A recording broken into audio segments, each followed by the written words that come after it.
So hello, I will be presenting on the fictitious patient that we were assigned in our topic 7 assignments, and I'm going to be going off of the slideshow for most of the time, so just bear with me. The woman who came in, she reported being dizzy, so she slipped in her shower, and upon arrival, that was her only complaint. Her blood pressure was 110/70. She is 55 years old, 5'2", and 110 pounds. And based off of that information, I assumed that she may have just been dehydrated, because when you're taking a warm shower, if you're dehydrated, you have chances of slipping. So that's where I went with it, because her height and weight seemed healthy along with her blood pressure. So a couple of the tests that were ran, the first one was a blood glucose test, and in the slideshow you can see the glucose number graph for what's considered low, normal, and a high blood glucose result. And her results were 60, which is kind of in like the high-low area, so not super concerning, but still considered low. So yeah, and then the next test was, now I don't really know how to pronounce this word, but the Benedict Ring test.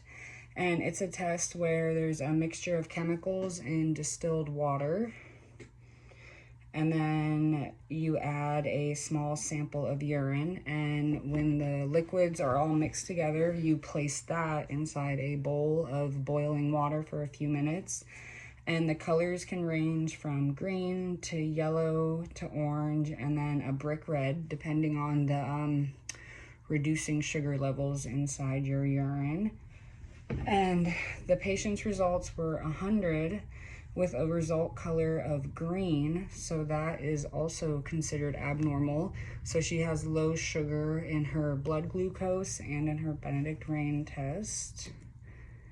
And the next test that was given to her, this was the one that was kind of most confusing for me to keep up with or understand, was the enzyme kinetic tests. The first one, there was 2 of them that were performed.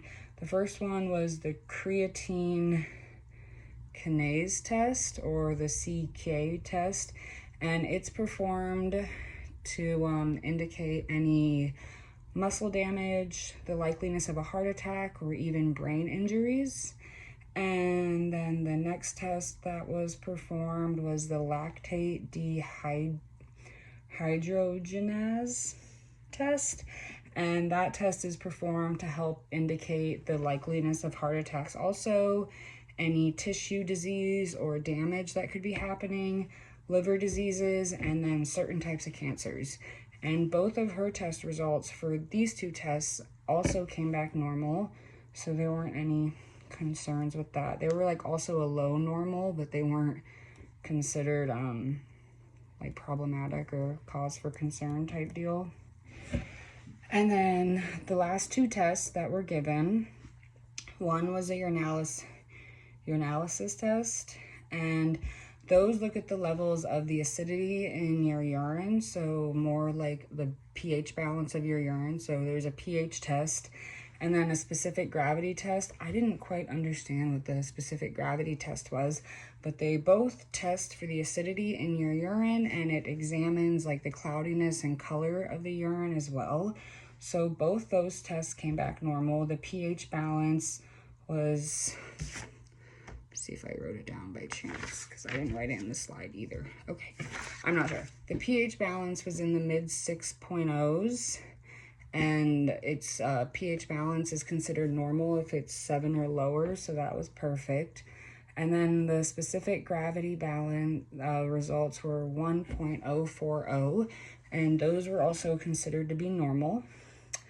So the last test was the Enrelch Ring test, and yeah, I'm butchering that word, but that test can identify various issues within the liver and the bile ducts, and that is performed when You boil a urine sample with 1 millimeter of concentrated chemical, and you add a few drops of the enriched ring in the vial.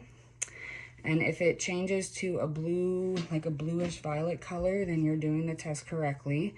And what that test is used for is to test the bilirubin within like your blood.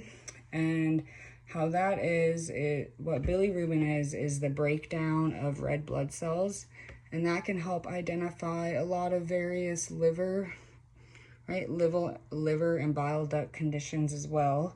So that test came back normal as well.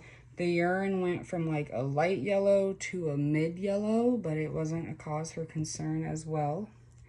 So with all those tests being done, if the patient wasn't simply dehydrated from maybe not eating, then I would say that she might have hypoglycemia, which is a symptom of type 2 diabetes. And I came up with that conclusion because between the dizziness and the low blood sugar, there wasn't really any other signs of an abnormal diet or lifestyle that were at least told by the patient.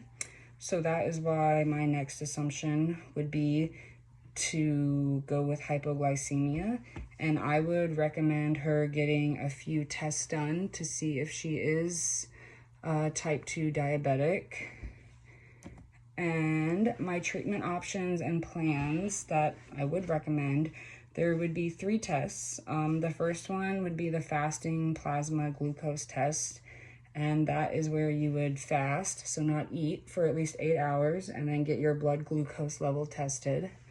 The next one is it's called an oral glucose tolerance test. And that test is done when the fasting plasma glucose test comes back normal, but you're still suspicious of diabetes. So that is where you would drink a sweet drink and have your blood glucose level tested before and after drinking that drink. So they would see the levels on what would happen when you have like a very sugary intake. And then finally, I would suggest a hemoglobin A1C test, and that would be a blood test. So that measures your blood glucose levels in the last 3 months, and that test is used to diagnose and monitor diabetes. And then I just hit the reference page, so that is it.